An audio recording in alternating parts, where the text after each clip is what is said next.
কয়দিন ধরিয়া খাওয়ার পর থেকে একটা 12 চেয়ারের মধ্যে একটা ফুটকি লাগাইতে পারলাম না, চেয়ারের মধ্যে ফুটকি লাগাইতে পারলাম না। হাই রে হাই, এত কষ্ট।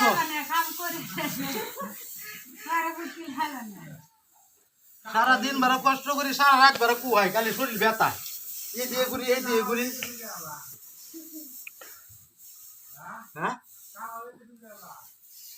কালা হয়ে গেছে, আমি এটার ব্যাপার না, কালা ব্যাপার না।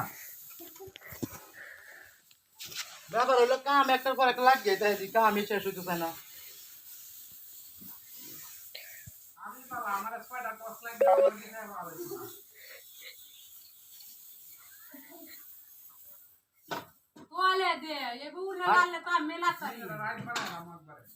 দিছি